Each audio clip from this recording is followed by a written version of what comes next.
Hi everyone! Another free recipe from my channel.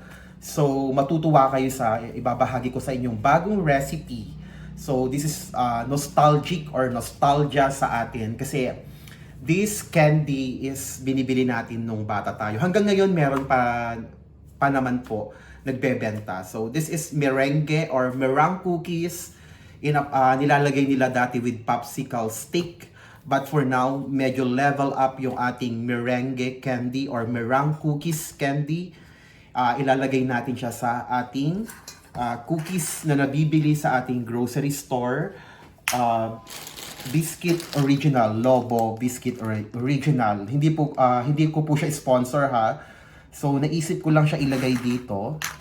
And then they have also another flavor, Lobo Choco Cookies. Ganito yung itsura niya. So, makikita nyo po mamaya yung presentation na pina-level up natin yung meringue cookies or merengue.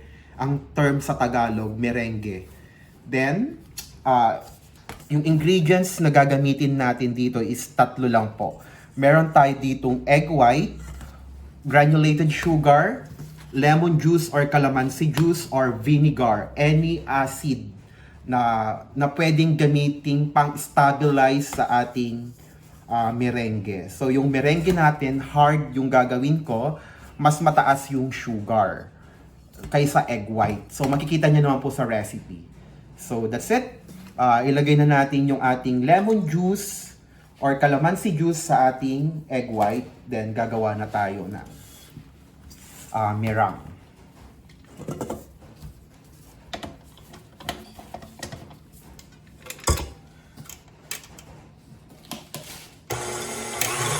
Medium speed muna tayo.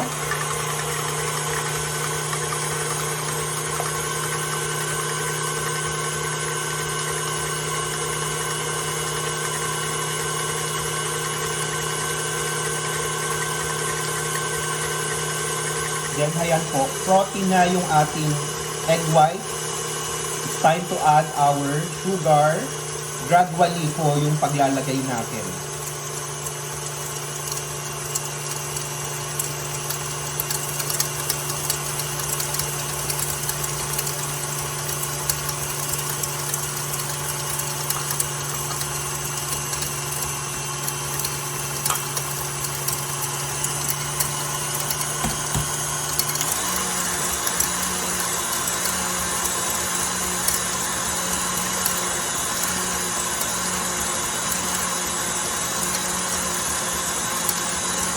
Okay, let's check our meringue.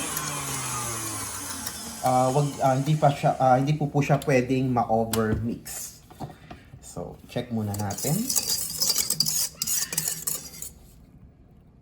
So, hindi pa po. Dapat stiff peak na medyo yumuyuko yung meringue natin.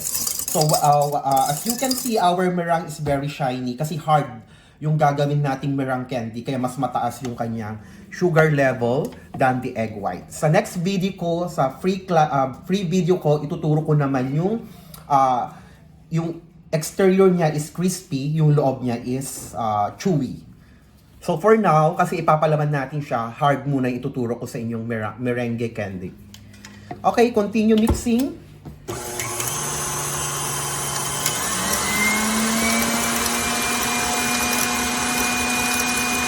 Okay, na-achieve na natin yung stages na meringue na kailangan natin. So, ganito po dapat siya. Medyo yumuyuko po yung pagka-stiff peak niya. Nagbe-bend po siya. So, that's it. So, check all the time para hindi kayo ma-overmix sa ating meringue. Pero okay lang pag na-overmix po kayo. Kaso nga lang, medyo mahirap po siyang i-pipe. So, dapat ganito yung kanyang texture. Okay. So, ilaline ko na yung ating cookies sa isang baking sheet or baking tray with silicone mat or wax paper.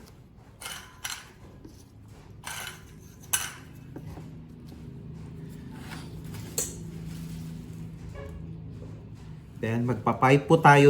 Dilagay ko na siya sa piping bag with a round tip. Then, pipe. Like that. Saka natin ipapalaman yung ating another cookies. O, di ba?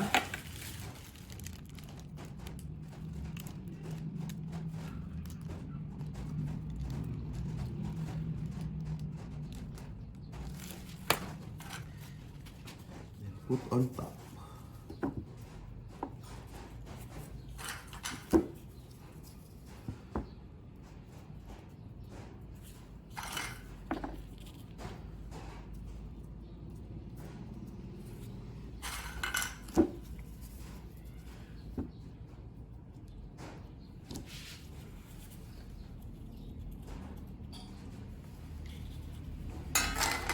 Okay, ibang design naman, yung choco chip naman nila.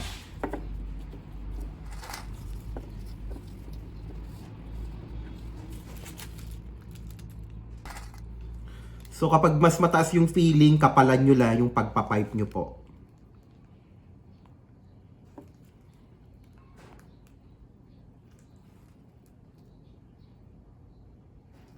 Diba? Ang ganda ng ating meringue, yung pagkakabit po niya.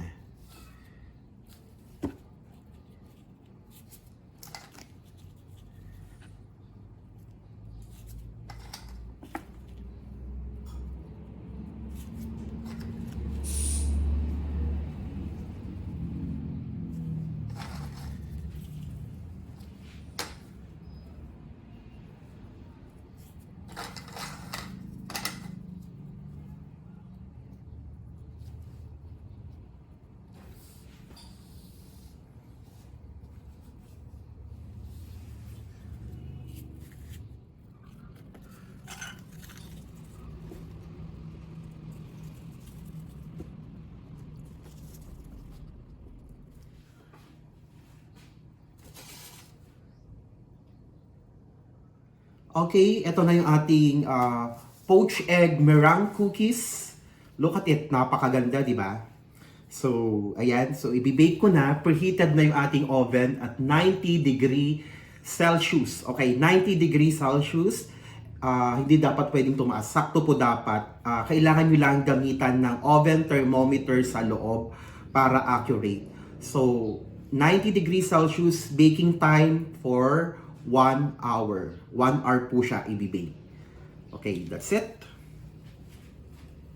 Okay, preheated na yung ating oven. So, ipapasok ko na yung meringue cookies natin. So, 1 oras po yan.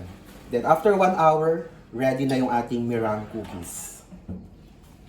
After 1 hour at 90 degrees Celsius baking time, ito na yung ating poached egg meringue sandwich. Ganda po nyo, oh, ayan. So, 90 degrees, sundan nyo lang yung proper temp. Ma-achieve nyo po siya na ganito kaganda. Ang sarap po niya. Nagbe-blend po yung lasa. So, sa packaging naman, make sure na pagka-cool down ng meringue cookies, i-package nyo po agad right away. Especially pag umuulan. Pag ang humid sa atmosphere natin basa. Kasi sugar to, mag-absorb to ng moist. Doon siya nagkukos ng tubig-tubig. So, pag summer naman, kahit mga 30 minutes, 1 hour palamigin, wag lang umaambon, okay po siya, mapapanatiling dry. Pero much better pagkalamig ng ating meringue cookies, i-packaging po agad sa airtight container para ma-preserve natin ng mas matagal. Aabot po siya ng 3 months. So, sa packaging, pwede nyo siya ilagay sa cookie jar, which is airtight, or sa plastic. Dito po. Then, isi-sealer po natin siya. So, mas maganda po siya dito. Kasi para hindi nababasag, hindi nadudurog. So, you can sell this one, 5 pesos each. 5 to 6 pesos each. Ang bentahan po, ang SRP. Yan. Diba? So, pwede tayong maglagay ng assorted. Ang sarap din po nito, blend siya. Yan.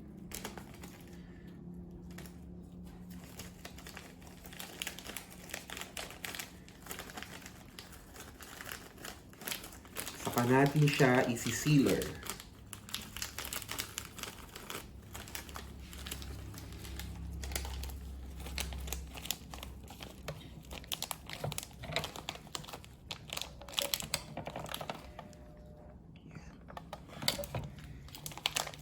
Make sure airtight yung sealer natin. Walang singaw. Yan. Para hindi makapasok yung hangin. Ayan. That's it. Ganda po. So, 5, 10, 15, 20, 25, 30, 35, 40. 45 pesos. Oh, yan. 5 pesos each. O, diba? Or, sa cookie jar natin siya ilalagay. Para mas protected, hindi siya nababasag, hindi siya naduduro. And that's it. Hope you like it. Our poached egg meringue cookies.